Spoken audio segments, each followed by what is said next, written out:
ini umur 9 tahun sudah hafal 15 juz, yang ini umur 11 tahun sudah hafal 30 juz, ada yang 25 juz, macam-macam. Lalu dikatakan kepada Nasrani, seperti ini salah satu sarana dijaganya az-zikr. Beda dengan Injil dan Taurat, di mana ada madrasah mereka yang khusus untuk menghafal Injil dan Taurat, yang mana setiap negeri Tauratnya berbeda, Injilnya. Selamat datang di channel Kalam Syiar FM. Jamaah rahimakumullah, berbincang tentang Al-Quran Al-Azim, yang insyaallah kita semua tahu bahwa tatkala Allah Azza wa Jalla menurunkan Nabi Adam bersama Hawa dari surga ke dunia, Allah berpesan, fa imma ya'tiyannakum minni huda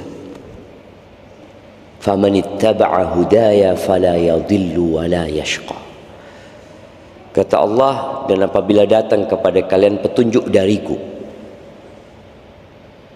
Allah akan menurunkan petunjuk, yang petunjuk itu adalah rute menuju jalan kembali. Jadi kalau kita tahu yang namanya peta harta karunnya, bagaimana manusia memperebutkan peta yang akan mengantarkan ke sumber harta karun. Kalau antum tahu sampai hari ini Israel itu terus mencari yang namanya Haikal Sulaiman, dan sampai hari ini nggak ada, karena memang itu nggak ada. Berbagai macam petunjuk mereka kumpulkan, tapi mereka hanya mencari fata morgana yang tidak akan mengantarkan kepada apa yang mereka cari. Dan berapa banyak peta harta karun yang diceritakan hanya bohong belaka. Adapun Allah Azza wa Jalla dengan nyata menjanjikan kepada manusia, dan janjinya benar, Allah akan turunkan petunjuk, dan barang siapa yang mengikuti petunjukku fala yadhillu. Yang pertama, dia tidak akan tersesat. Artinya peta itu benar-benar mengantarkan kepada tempat tujuan. Yang kedua, wala yashqa, dia tidak akan pernah sengsara hidup. Allah utus Nabi Adam, Allah utus Nabi Nuh, Allah utus Nabi Hud, Allah utus Nabi Saleh, Nabi Ibrahim, sampai kemudian ke Nabi Musa alaihissalam. Allah turunkan Taurat kepada Nabi Musa, Allah turunkan Zabur kepada Nabi Daud, dan Allah turunkan Injil kepada Nabi Isa alaihissalam. Dan petunjuk yang terakhir, Allah turunkan Al-Quran. Maka umat Nabi Muhammad alaihi salatu wassalam tidak akan tersesat dan tidak akan sengsara kalau mereka mengikuti Al-Quran. Tapi sebaliknya, waman a'rada an dzikri fa inna lahu ma'isyatan dhanka. Barang siapa yang berpaling dari zikri, dari peringatanku, dan Allah menyebut Al-Quran ini az-zikr. Apa kata Allah Azza wa Jalla? Inna nahnu nazzalna dzikr wa inna lahu lahafizun. Sesungguhnya kami yang menurunkan az-zikr, dan kami yang akan menjaganya. Bagaimana cara Allah menjaga az-zikr?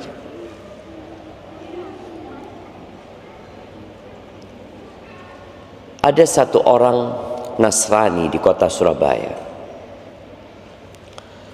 Dia tanya kepada seorang muslim, karena dia tahu bahwasanya menurut umat Islam Taurat itu sudah diselewengkan, ada penambahan, ada pengurangan. Injil juga seperti itu. Maka Nasrani bertanya, bagaimana Allah menjaga al-dzikr, Al-Quran ini? Al-Quran itu sudah berumur 1447 dari hijrahnya Nabi SAW, ditambah 13 tahun sejak turunnya Iqra kepada Nabi alaihi salatu wassalam di Gua Hira. Jadi berapa tahun umurnya Al-Quran ini? Jamaah,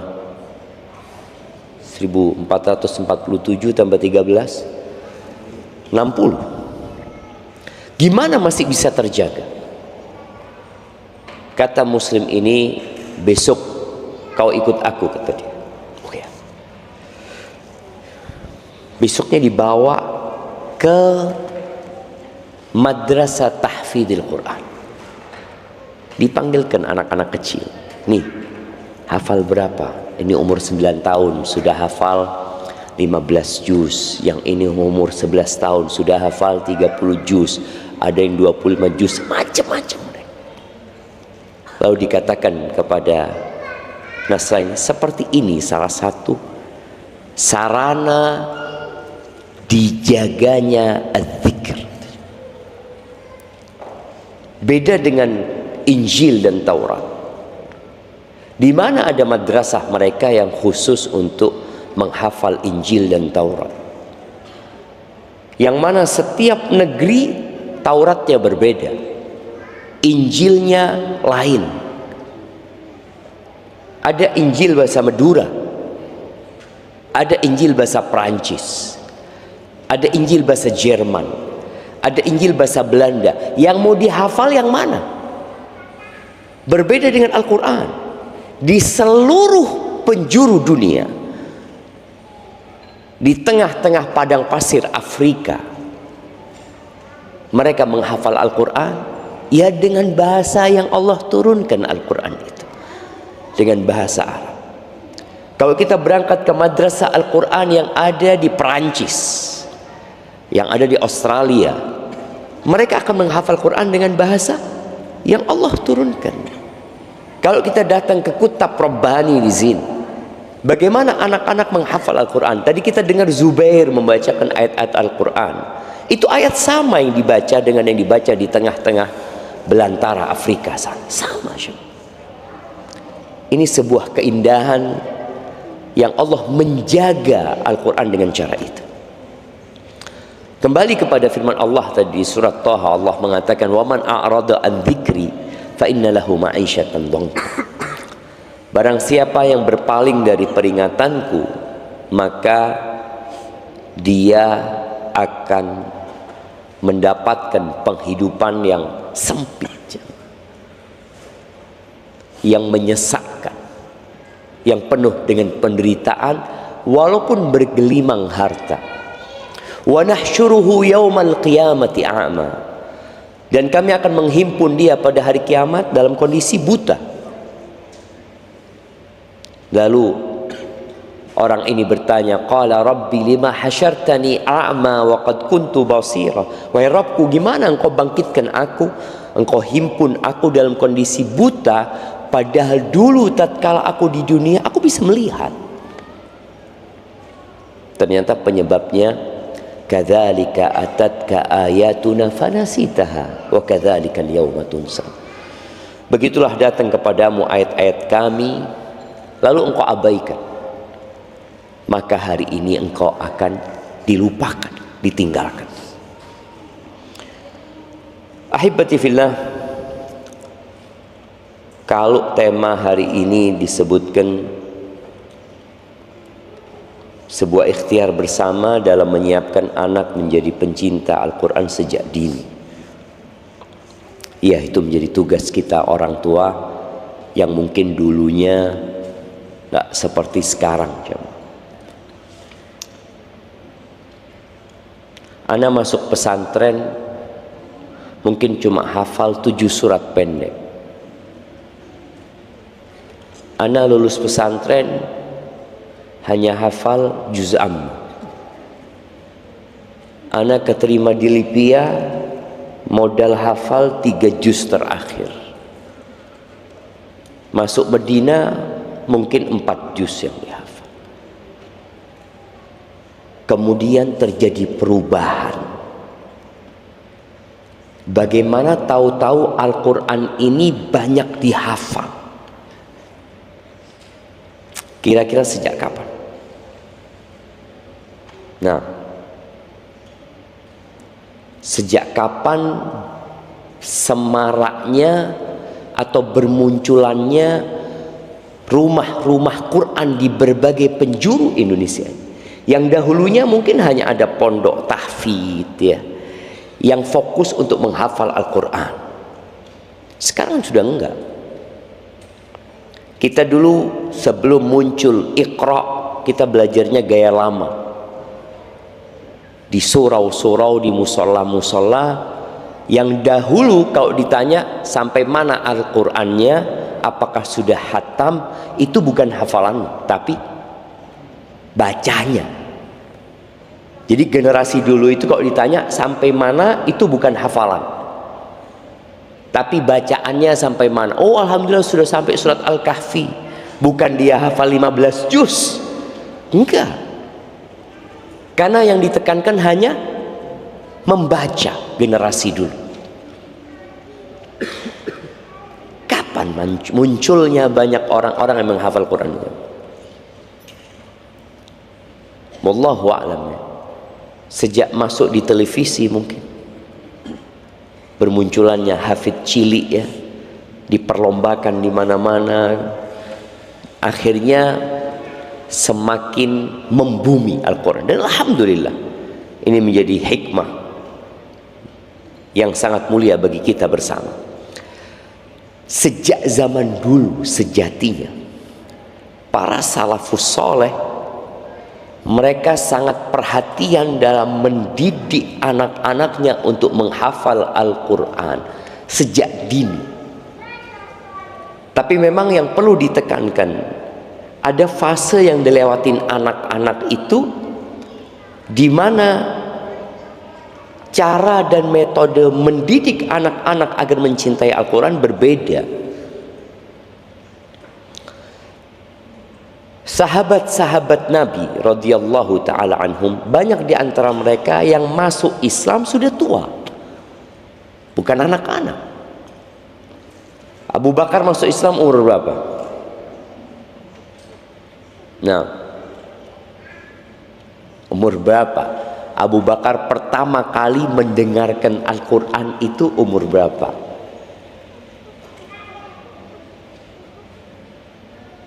Jemaah, umur berapa kira-kira?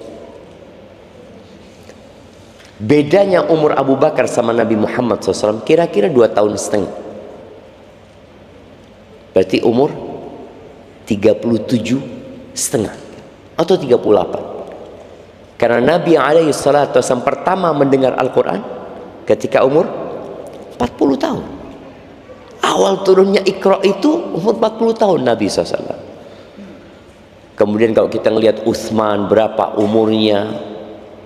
Umar mendengarkan Al-Quran itu kapan? Setelah 5 tahun dari turunnya Al-Quran ya. Artinya dia mendengar kemudian mengikutinya. Jadi mereka banyak yang sudah tua. Ali bin Abi Thalib enggak. Dia masih muda belia. Bahkan posisinya ya remaja. Lalu kita melihat bagaimana nanti sampai di kota Madinah Nabi SAW bertemu dengan sahabat-sahabat yang lahir dalam kondisi Islam sudah. Mereka tumbuh besar mulai mendengar Al-Quran. Apabila ada orang yang baru masuk Islam, contohnya Umair ibn Wahab al-Jumahi, ini ada hadiah yang diberikan ke jamaah. Nanti dikasih hadiahnya ya. Siapa yang tahu kisahnya Umair ibn Wahab al-Jumahi? Umair bin Wahab al-Jumahi ini Dia itu terkenal dengan sebutan Syaitanu Quraisy, setannya Quraisy.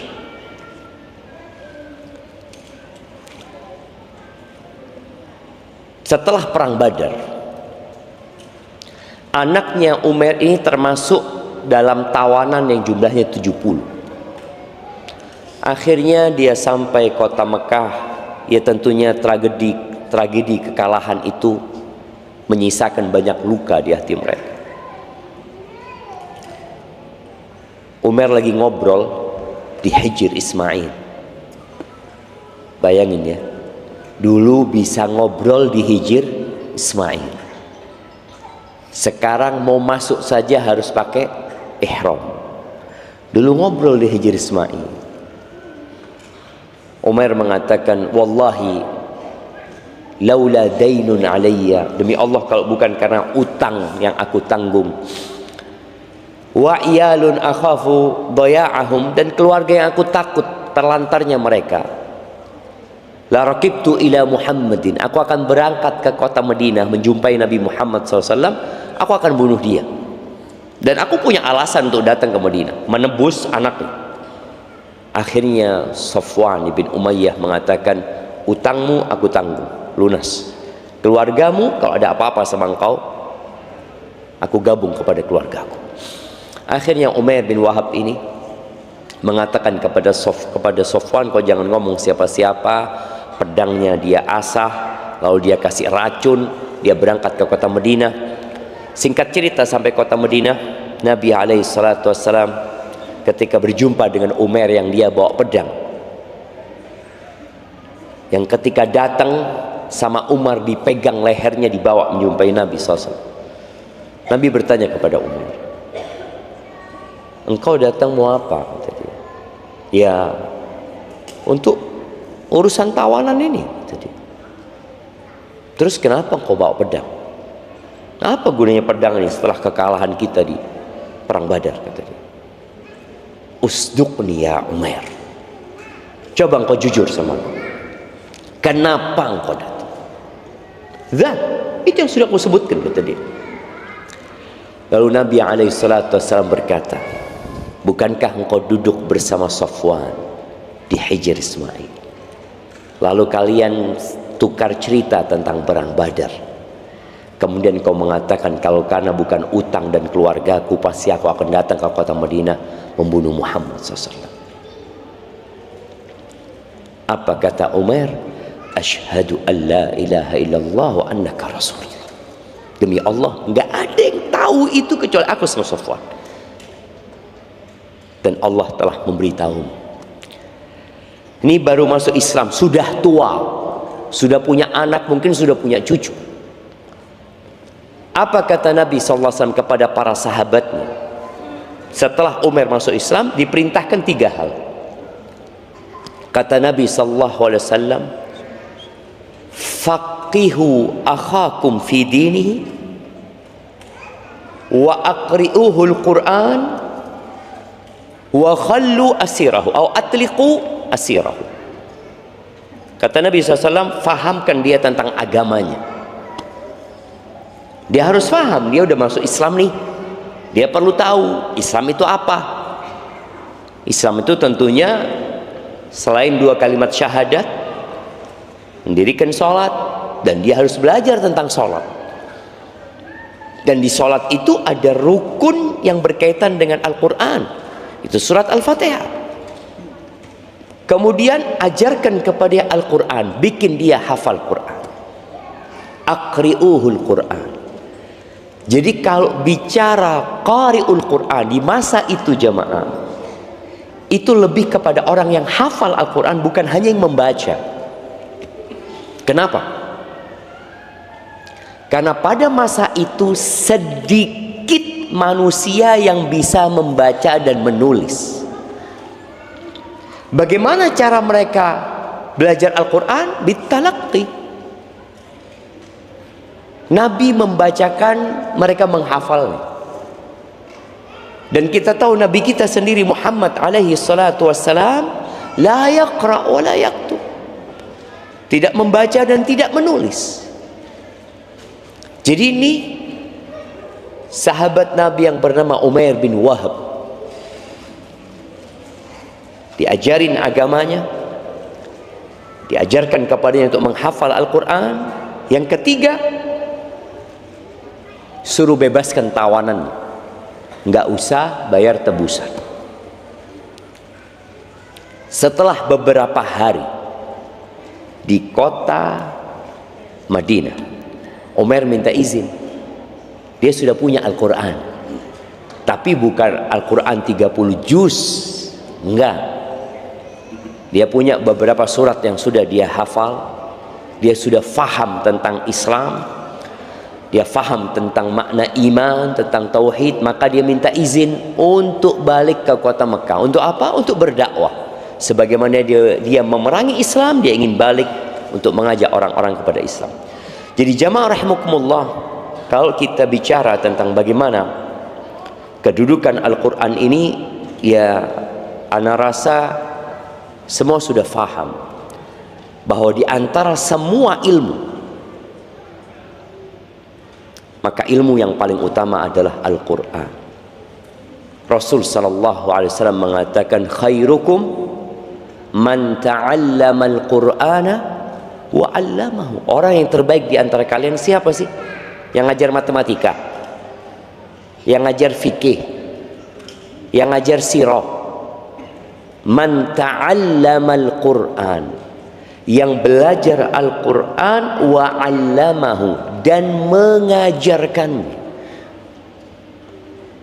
Jadi kalau kita bicara ucapan salafus soleh yang menginspirasi agar kita mengajarkan Al-Quran kepada anak-anak kita, cukup sabda Nabi SAW. Orang yang terbaik itu yang belajar Al-Quran. Kenapa? Karena Al-Quran ini sumber semua ilmu. Kalau bicara tauhid, bagaimana cara Nabi SAW mengajarkan tauhid kepada para sahabatnya?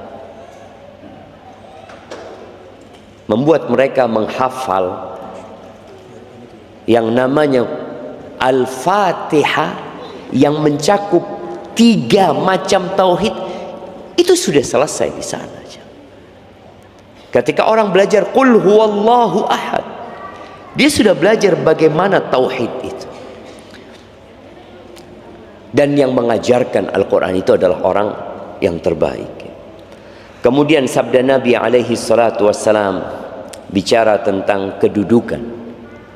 Walaupun kita lihat di dunia ini banyak manusia yang memandang kepada guru yang mengajar Al-Quran dan anak-anak yang menghafal Al-Quran, itu mungkin tidak terlalu dibanggakan. Kemarin ada salah satu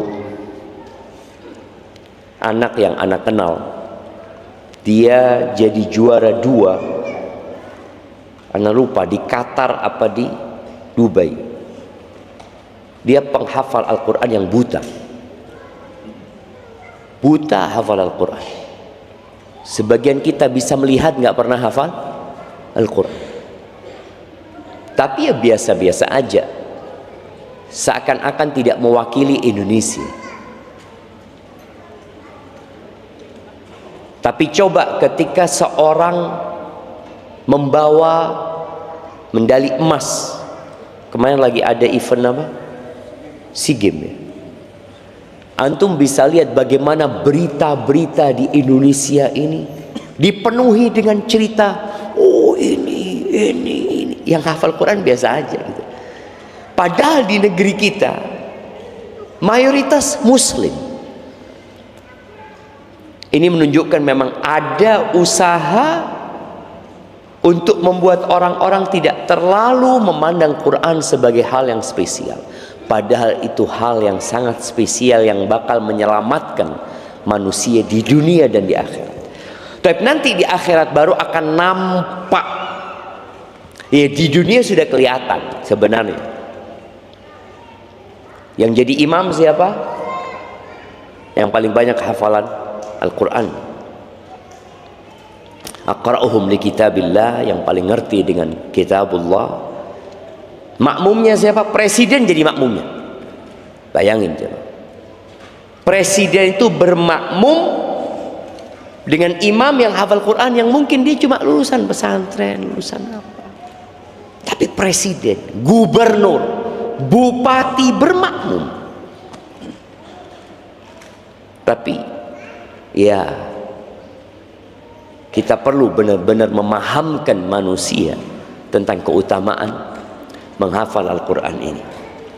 Dalam hadis yang diriwayatkan Imam Tirmidzi, Nabi alaihi salatu wasallam mengatakan, yuqalu li sahibil Quran, dikatakan kepada orang yang punya Al-Quran ini, iqra wartaqi warattil kama kunta turattil fid dunya. Engkau bacalah, kemudian naiklah dan tartilkan, bacanya pelan-pelan sebagaimana engkau mentartilkan di dunia. Sesungguhnya kedudukanmu itu di akhir ayat yang engkau baca. Maka di sini para ulama ketika membahas hadis ini, mereka menyebutkan derajat di surga itu sejumlah dengan ayat Al-Quran. Maka kita harus berusaha. Jangan cuma anaknya yang disuruh menghafal, tapi orang tuanya, biar anak saya saja Ustaz yang menghafal, kan nanti anak saya akan menghadiahkan mahkota. Sahih, kalau bicara engkau mendapatkan mahkota saja, tapi anakmu berada di derajat yang jauh dari engkau. Karena orang tuanya cuma hafal trikul. Dan bahaya lagi kalau ternyata orang tuanya memasukkan anaknya untuk menghafal Al-Quran untuk berbangga-banggaan, nggak ada gunanya. Jadi hadis yang berkaitan dengan mahkota itu jamaah, yang kemudian orang tuanya akan dikasih pakaian yang sangat indah, anak akan bacakan hadisnya supaya para orang tua ini punya peran dalam mendidik anak-anaknya untuk mencintai Al-Quran. Kata Nabi SAW, man qara Al-Quran. Ya, kita lihat ya hadisnya, man qara Al-Quran, barang siapa yang membaca Al-Quran. Yang dimaksud adalah menghafalnya. Tadi kita sudah sampaikan di awal, yang dimaksud membaca ini bukan membaca saja, tapi dia menghafal itu Al-Quran. Wa ta'allamahu, kemudian dia mengkajinya, mempelajarinya. Karena kalau kita lihat anak-anak dalam mengambil Al-Quran ini melalui proses yang cukup panjang. Ada proses dia hanya menghafal, dia nggak bisa faham. Umur berapa anak itu hafal? Ada umur 4 tahun hafal juz amma, nggak bisa baca dia juga.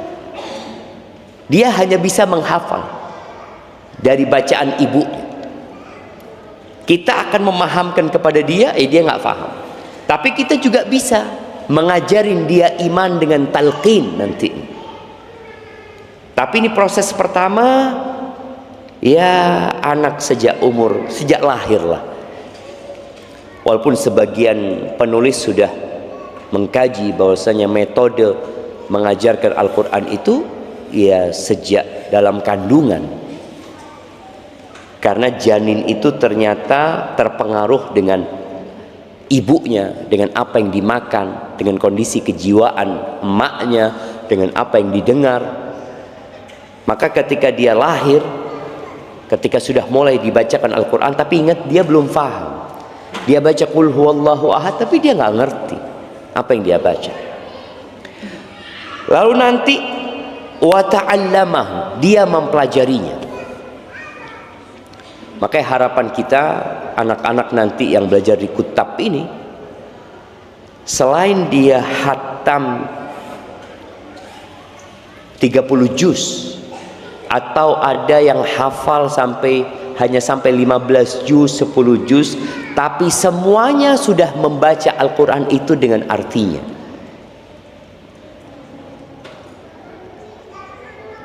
Anda nggak tahu apa ini sudah dilakukan, Ustaz Yunus. Jadi anak yang hafal 1 juz berarti dia sudah baca artinya 1 juz. Berarti belum masuk kurikulum. Iya. Jadi anak punya binaan di Jakarta, di Tebet itu. Jadi kalau anak itu hafal Al-Quran 30 juz setoran, dia harus setoran 30 juz baca artinya.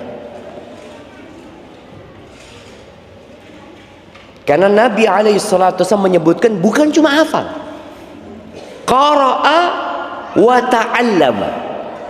Dia hafal kemudian dia mengkajinya. Jadi penting anak-anak kita dan penting buat semua sekolahan, anak-anak tuh hafal 30 juz dan sudah melewati paling tidak membaca tafsirnya 30 juz juga. Setelah menghafal kemudian mempelajarinya, yang ketiga, wa amila bihi, diamalkan. Karena nggak ada gunanya orang hafal 30 juz bisa jadi masuk neraka. Bahkan kita tahu koreknya api neraka itu orang yang hafal Quran, ustadz bahkan. Dia cuma sampai fase menghafal, mempelajarinya, lalu mendakwahkan kepada manusia, tapi mengamalkan untuk dirinya belum. Maka Nabi alaihissalatu wassalam mengatakan, qara al-Quran wa ta'allamahu wa amila bihi. Dapat apa nih? Dapatnya, kata Nabi sallallahu alaihi wasallam, ulbisa walidahu yaumal qiyamah tajan min nur. Orang tuanya akan diletakkan di atas kepalanya mahkota dari cahaya buat orang tuanya. Kenapa? Karena nih anak kecil kadang-kala perlu dipaksa, dia nggak bisa cinta Quran langsung. Ada peran orang tua yang membuat anak ini akhirnya mau membaca Al-Quran, mau mengkaji Al-Quran. Maka bapak ibunya ini yang akan dikasih tajan min nur bauhu mithl dawi syams, cahayanya seperti cahaya matahari. Wa yuksa walidahu hullataini la taqumu bihim ad-dunya. Dan bapak ibunya akan dikasih pakaian yang dunia dan isinya ini nggak cukup untuk beli pakaian itu. Bayangin. Jadi kalau semua emas yang ada di muka bumi ini dikumpulkan, semua kayu yang ada di hutan-hutan dipotong, semua permata, semua mutiara, semua nikel itu dikumpulin untuk beli jubahnya ini nggak cukup. Dan itu diberikan kepada orang tua. Maka di sini tugas orang tua, jangan hanya menyerahkan tugas itu kepada sekolahan. Jadi bapak ibu ini harus turut serta dalam proses ini. Fayakulani bima kusina. Lalu orang dua ini tanya bapak ibu ini, kami dikasih pakaian semahal ini, itu karena amalan kami yang mana gitu kan? Dengan sebab yang mana? Fayuqalu bi akhdhi waladikumal Qur'an. Karena anak kalian mengambil Al-Quran. Jadi kalau bicara mengambil Al-Quran itu 3: menghafal, mempelajari, dan mengamalkannya. Ahibati fillah,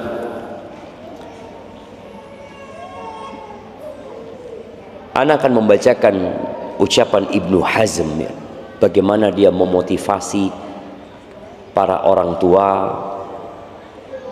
agar anaknya itu belajar Al-Quran. Ingat, Al-Quran ini tadi sumbernya ilmu. Jangan sampai anak-anak kita itu nanti hafal Quran tapi ilmunya nggak ada.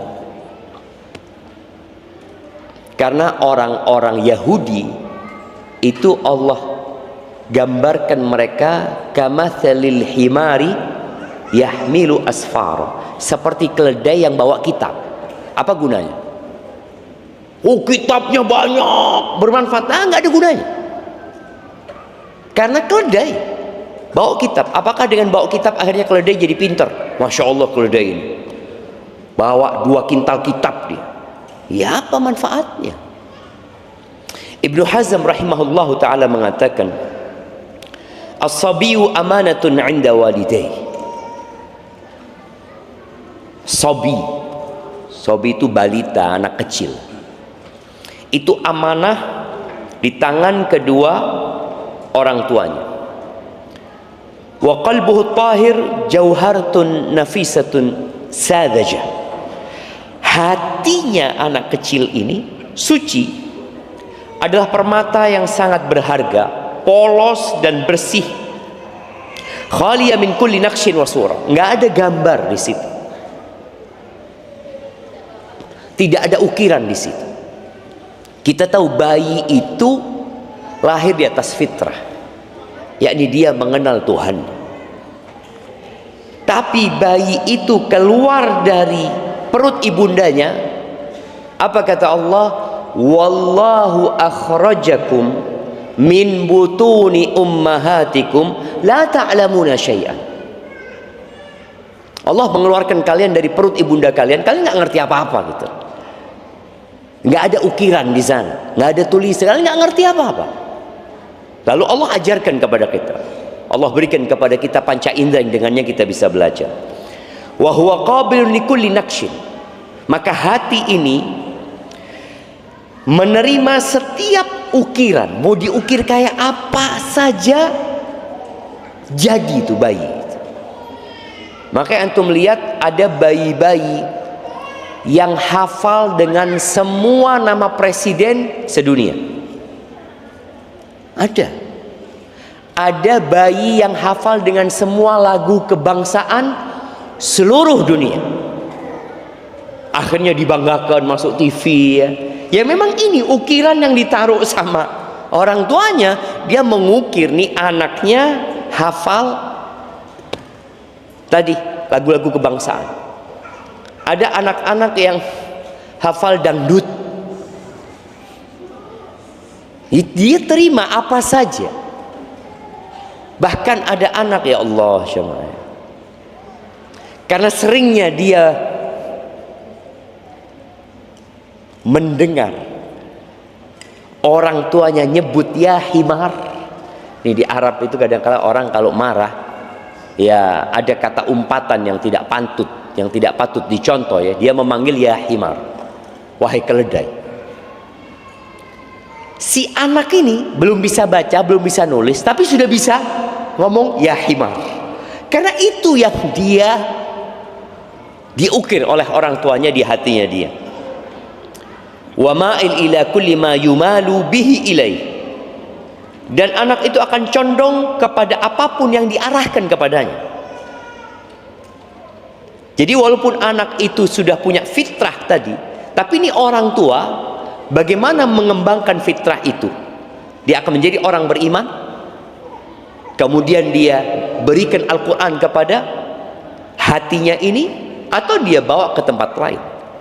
Makanya ada anak-anak yang kemudian jadi Yahudi. Kejadian di tsunami Aceh dahulu, itu banyak anak-anak yatim yang kemudian diasuh oleh beberapa gereja. Ya sudah, kira-kira akan jadi apa nantinya mereka. Lalu kita lanjutkan ucapan Ibnu Hazm, fa in uidal khair wa ullimahu nasha alaihi wa sa'ida fid dunya wal akhir. Kalau nih anak dibiasakan berbuat baik, artinya orang tuanya membiasakan, karena ada kondisi anak itu belum bisa faham tapi pembelajarannya dengan pembiasaan. Seperti sholat. Sebenarnya kita wajib sholat itu sejak kapan? Ya mah, sejak balik kan? Tapi ternyata anak itu sudah dibiasakan sejak kapan? Sejak umur 7 tahun. Harus dibiasakan. Ini orang tuanya yang diperintahkan. Kalau anak kan nggak ngerti. Apakah anak 7 tahun dikasih tahu, nah engkau harus sholat. Sholat ini rukun Islam itu. Nggak apa-apa dikasih nasihat tuh anak. Tapi yang perlu dilakukan oleh orang tua adalah membiasakan anak itu untuk sholat. Soalnya kalau sudah kita berbicara sama dia tentang hukum nantinya, boleh jadi dia punya ilmunya. Ayah, aku kan belum balik. Kan nggak dicatat sama malaikat. Aku diajarin sama ustadz di kelas bahwa pena malaikat itu mulai menulis kapan? Setelah balik. Dan aku belum balik. Itu jadi masalah.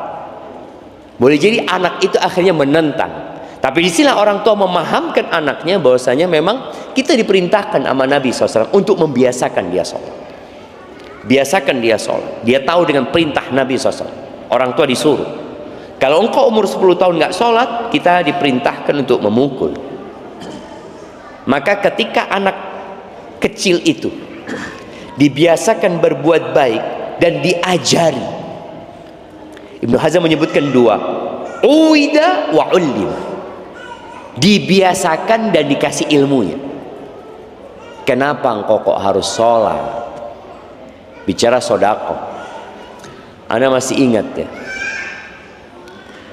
bagaimana kita pada waktu kecil, Ana lah sama ibu Ana itu dikasih duit kalau berangkat sholat Jumat untuk ditaruh di mana? Di kotak amal. Masih ingat ya? Nunggu kita ini kotak amal tuh lewat kan, Masya Allah, lewat, kita keluarkan taruh gitu ya. Terus kalau banyak duitnya kita tunjukkan sama orang kalau banyak duitnya itu kan, karena ya dia hanya ingin menunjukkan dia senang. Terus seperti itu pembiasaan sambil diajarin tadi. Makanya anak punya anak Yusuf, karena kalau anak kasih duit, anak kasih duit dia untuk uang saku 5.000 atau 2.000 atau 3.000, anak kasih yang buat sodakoh lebih besar dari uang saku dia aja. Maka dia lihat sama bapaknya, bah, kata dia, ini aja yang buat Yusuf, ini yang sodakoh, kata dia. Dia mau sodakoh yang 5.000, yang banyak mau dia gunakan untuk saku. Ini salah satu bentuk kita mengajarkan kepada, enggak, ini kan cukup engkau. Ini nih duit yang kau sodakohkan, itu sebenarnya yang akan menunggu kita di akhirat. Itu bentuk pembelajaran. Kita ajarin dia dengan pembiasaan, lalu kita ajarin. Ibnu Hazm menyebutkan sekali lagi di sini, uwida wa ullim. Dibiasakan dan diajari. Bukan hanya anak itu disuruh berbagi tapi tidak pernah mendapatkan pelajaran. Contoh nih, anak disuruh berbagi sama tetangganya. Biasanya orang-orang itu nyuruh pembantunya, oh kirimkan ke tetangga. Jangan, suruh anaknya. Dan Anda melihat di Arab ya, bagaimana pembiasaan di Saudi ini ya, anak-anak itu berkhidmat kepada tamu. Jadi kalau ada tamu, yang menyuguhkan makanan itu bukan pembantu. Siapa? Anak. Anak fulan, dia bawa kopi, dia bawa teh, dia buat jajan, selesai dia yang mengangkat. Ini salah satu bentuk pembiasaan. Sambil diajari, engkau punya kewajiban menghormatin tamu ini dan itu. Kalau anak ini dari sejak kecil dibiasakan kebaikan, kemudian diajari, maka dia akan tumbuh besar di atas kebaikan. Karena wayan sya'un nasyi'ul fityani minna ala ma awwadahu abu. Anak itu ya tergantung orang tuanya tumbuh besar. Maka sampai dikatakan idza kana rabbul baiti bid-duffi dhariban fasimatu ahlil baiti ar-raqs wal ghina. Kalau bapaknya itu pegangannya rebana, gambusan terus jemaah, apa yang terjadi sama anak-anaknya? Ya dia tumbuh besar jadi penyanyi dan jadi rockers itu apa? Penjoget. Ya itu kerjanya dia. Tapi kalau dibiasakan kebaikan, diajari, maka anak itu akan sa'ida fid dunya wal akhirah. Di dunia dia akan berbahagia, di akhirat dia akan berbahagia. Wa syarakahu fi thawabihi abuhu, dan akan sharing pahala. Subhanallah ya. Allah itu maha baik. Anaknya tumbuh besar, bapaknya yang membiasakan, maka bapaknya akan dapat pahala. Wa kullu muallimin lahu, dan setiap guru yang ikut mengajarkan. Sekarang Masya Allah dengan adanya sekolahan, banyak orang tua yang terbantu. Terbantu apa jemaah? Ibu-ibu khususnya. Terbantu dia bisa punya waktu free untuk pegang HP, untuk berolahraga, untuk masak, untuk aktivitas lainnya, atau untuk bekerja sebagai. Maka di sini gurunya pun akan mendapatkan bagian pahala. Sebesar apa? Kullun biqadri amali. Semua sesuai dengan kadar amalan. Ada orang tua yang cuma ngantarkan anaknya sekolah, nggak pernah murojaah. Ya sudah, pahalanya dia ya ngantarkan anak itu ke sekolah. Tapi ada orang tua yang membantu. Guru di sekolah beda-beda juga perannya. Ada guru yang mengajarkan Al-Quran, ada guru yang mengajarkan adab, ada guru yang mengajarkan akidah, ada yang mengajarkan fikih. Semua akan mendapatkan bagian. Wa kullu muallimin lahu wa muaddib. Subhanallah jemaah. Kalau kita ngelihat ya, ada muallim, ada muaddib. Muallim sama muaddib. Di kitab ini ada muallim, ada muaddib. Atau kullu muallimin muaddib. Muaddib itu lebih kepada pendidik karakter. Muallim itu lebih kepada pengajaran, memberikan ilmu, mentransfer ilmu. Makanya dulu anak-anaknya raja itu punya muaddib khusus yang mengajarkan adab. Tapi biasanya tadi muallim, muaddib. Sampai kalau nggak salah anaknya Harun ar-Rasyid ya. Bagaimana yang anaknya ini rebutan 2 sandal gurunya. Jadi gurunya ketika mau jalan rebutan tuh 2 anak itu. Mau naruh sandal gurunya di depan kaki guru. Nah, mau tanya, kitab ini anak-anaknya sudah kayak gitu apa belum? Ya, bagaimana anak-anak tuh rebutan bawain sandalnya gurunya. Ada lagi yang menuangkan air wudhu gurunya. Ini anaknya khalifah, anaknya khalifah. Ketika dipanggil sama khalifah, ditanyain, ana lupa apa kisah waktu itu ya. Ditanya sama khalifah, man akramun nas, siapa orang yang paling mulia? Kata gurunya ini, Amirul Mukminin. Bukan, kata orang yang paling mulia itu adalah yang kedua pangeran rebutan sandal guru. Maksudnya engkau orang yang paling mulia. Takut ini gurunya. Ya Amirul Mukminin, aku nggak ingin menghalangi mereka dari sebuah kemuliaan yang mereka hendak melakukannya. Loh, kalau engkau larang, aku hukum engkau. Biarkan mereka belajar adab, menghormatin guru, kata dia. Ini anaknya khalifah, pangeran dia. Sampai seperti itu diajarkan adab. Itu akan dapat bagian pahala. Makanya kadang-kala seorang guru itu capek ya. Akhirnya dia berpikir, udah aku mau ngajar, setelah ngajar aku akan pulang. Dia tidak pernah menjadi pendidik umpamanya. Maka tolong jadilah pendidik. Orang tua juga ayah jangan berpikir hanya cari uang. Bagaimana dia mengajarkan kebaikan buat anak-anaknya. Lalu kata Ibnu Hazm, wa in uwidha syarra wa uhmila syakiya wahala. Kalau anak itu dibiasakan kejahatan dan diabaikan, maka dia akan sengsara dan akan binasa.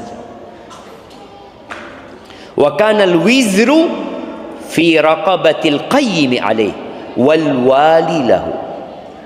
Maka dosanya akan ditanggung sama yang bertugas untuk mendidik dia, walinya juga. Kadang-kala anak itu anak yatim, siapa walinya? Ada yang diabaikan, maka dia akan mendapatkan bagian dari dosanya. Taib, yang terakhir jemaah, sebagian salafus saleh itu mengatakan, inna minadz dzunub, ada dosa-dosa yang tidak dapat dihapuskan kecuali dengan kegundahan membesarkan anak-anak, kegundahan merawat dan mendidik anak-anak. Maka kalau orang tua itu capek didik anak-anaknya, lelah yang kadang-kala membuat sebagian orang tua itu seakan-akan menyesal, maka doakan kebaikan untuk anaknya dan mintalah kepada Allah agar Allah memberikan bantuan kepada dia dalam mendidik anak-anaknya menghafal Al-Quran, mengkaji Al-Quran. Dan kalau sudah menyerah, nih ada orang tua sampai titik sudah nyerah, maka katakan kepada Allah, Allahumma innaka ta'lam anni ijtahadtu fi ta'dibi waladi. Ya Allah, Engkau sudah tahu ya Allah, aku sudah berusaha maksimal ya Allah untuk mendidik, membesarkan anakku, aku nggak mampu ternyata ya Allah. Allahumma fa'addibhu li. Ya Allah, tolong didik dia buat aku ya Allah. Jadi minta sama Allah. Jadi memang dalam semua proses itu jangan pernah bersandar kepada diri sendiri, tapi selalu minta tolong sama Allah Subhanahu wa ta'ala. Semoga anak-anak kita menjadi anak-anak yang menghafal Al-Quran, anak-anak yang mengkaji dan mempelajari Al-Quran, dan anak-anak yang mengamalkan Al-Quran itu. Barakallahu fiik. Itu mungkin dapat Anda sampaikan, kurang lebihnya mohon maaf. Baik. Cek. Jazakumullah khairan pada Ustaz Syafiq Rizal Salama atas pemaparan materi yang insya Allah kita mendapatkan banyak sekali faedah, dan masih ada waktu untuk sebelum melanjutkan sesi kedua Ustaz, mungkin sedikit tanya jawab atau yang Ustaz pemberian hadiah juga bagi yang bisa menjawab pertanyaan dari Ustaz mungkin. Iya monggo, ada pertanyaan dulu mungkin. Kita mulai dengan pertanyaan terlebih dahulu, mungkin ada dari bapak-bapak yang ingin bertanya. Baik, silakan.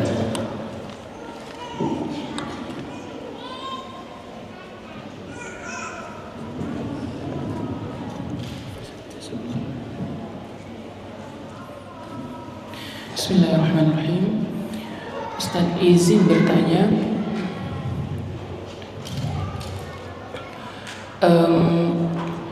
kalau kita melihat pendidikan zaman Rasul, bahwa mungkin Ana belum pernah mendengar, mohon bimbingan antum, sepertinya tidak pernah terdengar bahwa Rasul bersikap keras atau tegas dalam artian hukuman fisik dalam mendidik anak kecil. Tapi di belakangan ketika Rasul menyebutkan bahwa Konstantinopel nanti akan ditaklukkan oleh sebaik-baik panglima kalian, dan ternyata panglima itu lahir sekian abad setelahnya, dan dalam sejarahnya ternyata panglima ini adalah Muhammad Al-Fatih, yang mana kita kenal ternyata dalam sejarah pendidikan beliau ketika masih kecil itu pernah dicambuk oleh gurunya Syekh Ahmad Al-Qurani. Nah, dari latar belakang ini kemudian saya bertanya, bagaimana kemudian batasan hukuman yang kita berikan ke anak-anak, artinya sampai tahap apa sih kita boleh menghukum sang anak dengan hukuman cambukan itu? Atau cambukan dimaksud itu juga cambukan bermakna filosofi atau memang harfiah? Apakah dia harus melanggar syariat dulu baru kita cambuk, atau cukup dengan dia tidak disiplin dengan pendidikannya, adabnya, kemudian kita cambuk, atau harus berkata kasar dulu baru kemudian kita cambuk? Tahapan pemberian hukuman cambukan itu bagaimana, Ustaz?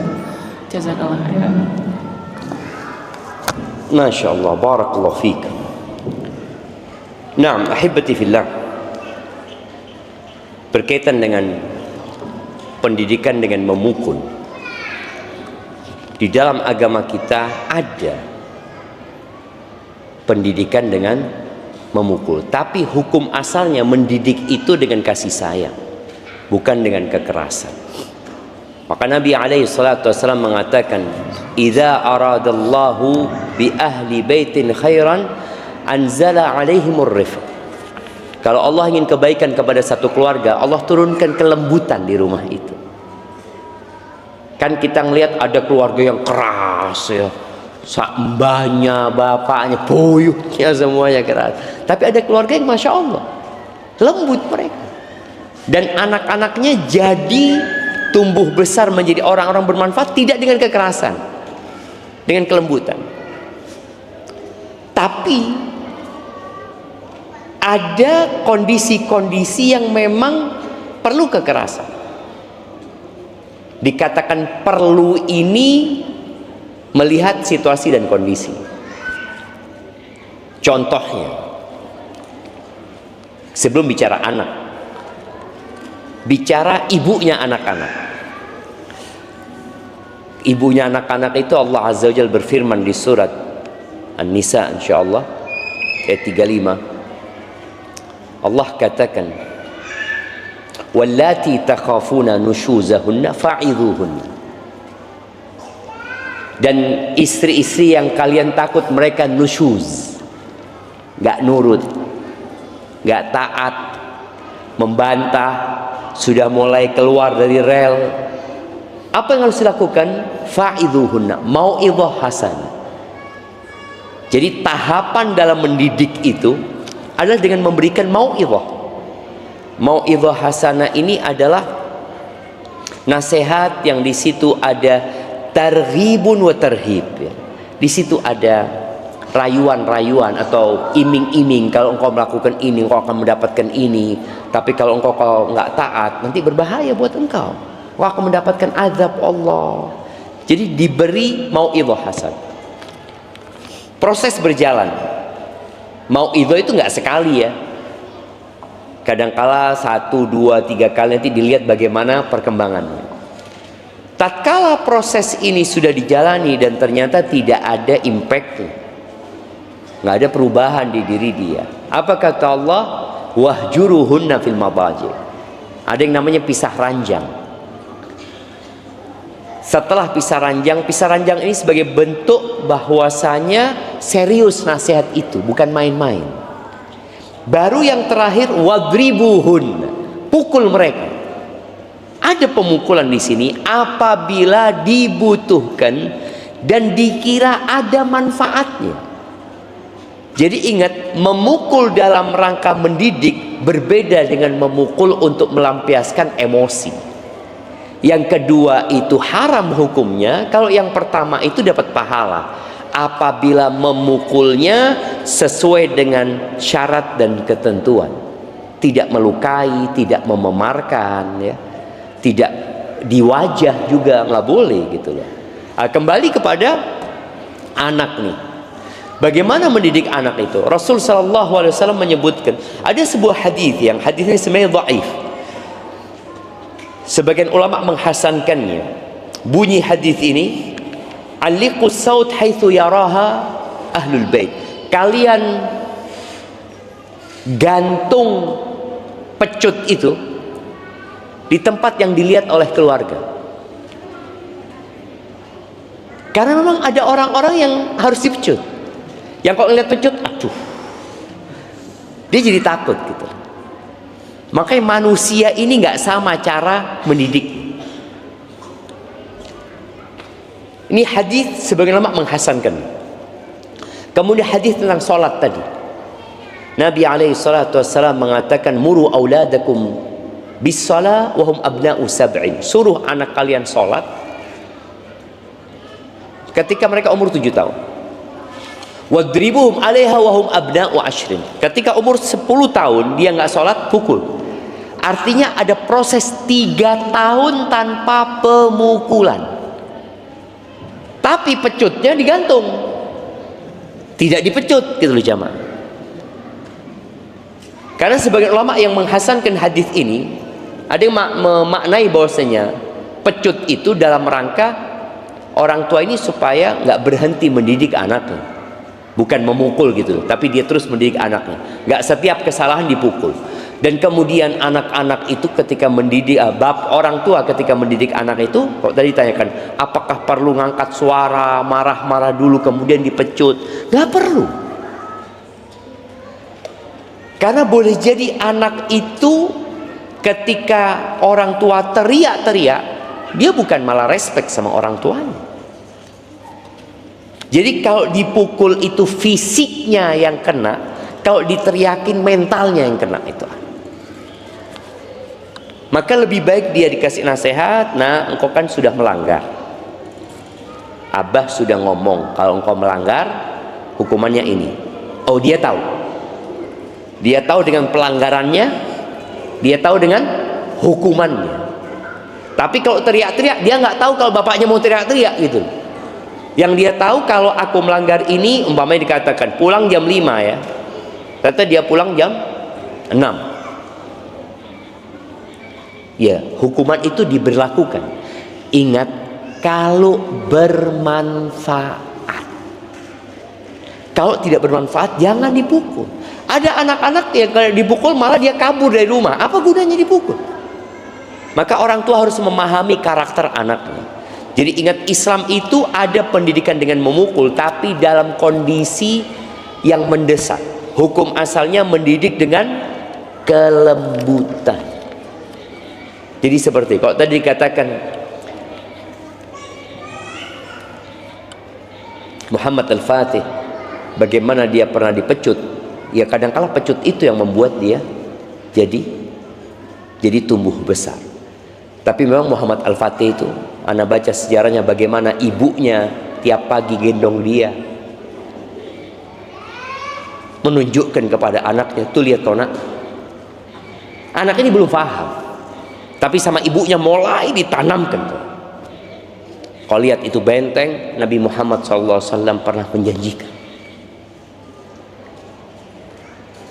bahwa Konstantinopel akan ditaklukkan. Ni'mal amir amiruha ya, wa ni'mal jaish jaishuha. Dijelaskan itu sama ibunya. Terus anak itu, sang ibu berharap engkau nak jadi itu nanti. Jadi pendidikannya itu bukan hanya dengan memukul tadi. Jangan dipikir Muhammad Al-Fatih dengan pukulan itu enggak, ada banyak proses ya. Tapi pemukulan itu jadi salah satu metode mendidik ketika dibutuhkan. Teriakan, emosi itu kadang-kadang tidak mendidik, malah membuat anak itu sakit mentalnya, boleh jadi dibawa sampai mati. Kaki anak, betis anak ini sering dipukulan. Dulu orang tua, ya setiap orang punya alat pemukul masing-masing. Anak punya sepupu, orang tuanya memukul pakai sabuk. Anak punya abah, mukul pakai sapu lidi. Sapu lidi. Kadang-kala 5 kali, 10 kali ya sudah. Dan abah anak ceritakan ya dalam rangka supaya anaknya jadi orang, nggak jadi macan gitu.